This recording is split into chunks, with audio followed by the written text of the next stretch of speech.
Hello friends, welcome to హానది world. టేస్టీగా egg omelette curry ఎలా చేసుకోవాలో చూసేద్దాం, వచ్చేయండి.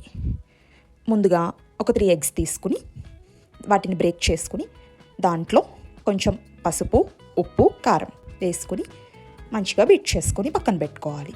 దాని తర్వాత పక్కన ఒక చిన్న ప్యాన్ పెట్టుకొని దాంట్లో ఆయిల్ వేసుకొని మనం ముందుగా మిక్స్ చేసి పెట్టుకున్న ఎగ్ మిక్స్ ఏదైతే ఉందో దాన్ని చిన్న చిన్న ఆమ్లెట్స్ కింద వేసుకొని పక్కన పెట్టుకోవాలి.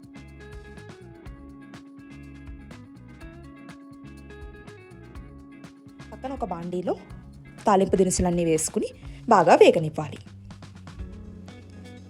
తాలింపు దినుసులు వేగిన తర్వాత ముందుగా కట్ చేసి పెట్టుకున్న ఆనియన్, మిర్చి అండ్ కరివేపాకు వేసుకుని 1 టీ స్పూన్ ఉప్పు, చిటికెడు పసుపు అండ్ ఒక 2 టీ స్పూన్స్ ఆఫ్ కారం వేసుకుని బాగా కలుపుకోవాలి. అండ్ 1 టీ స్పూన్ ఆఫ్ అల్లం వెల్లుల్లి పేస్ట్ కూడా యాడ్ చేసుకోవాలి. అండ్ మూత పెట్టుకొని ఆయిల్ పైకి తేరే వరకు వేగనివ్వాలి. ఆయిల్ పైకి తేరిన తర్వాత కట్ చేసి పెట్టుకున్న టమాటో కూడా వేసుకుని బాగా మగ్గనివ్వాలి.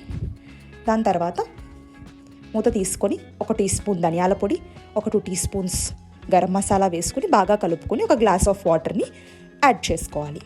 యాడ్ చేసుకున్న తర్వాత మళ్ళీ మూత పెట్టుకుని బాగా ఉడకనివ్వాలి.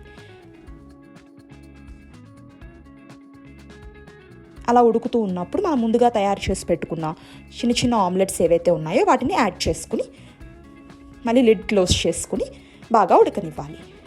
అండ్ మధ్యలో ఒకసారి ఒక 2 to 3 మినిట్స్ తర్వాత ఒకసారి లిడ్ ఓపెన్ చేసి వాటిని టర్న్ చేసుకుని ఒక 5 మినిట్స్ కుక్ అవ్వనివ్వాలి.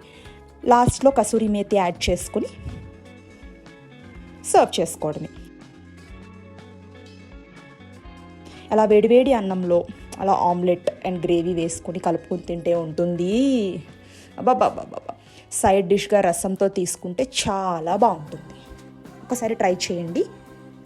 నచ్చితే please like, share and subscribe to our channel.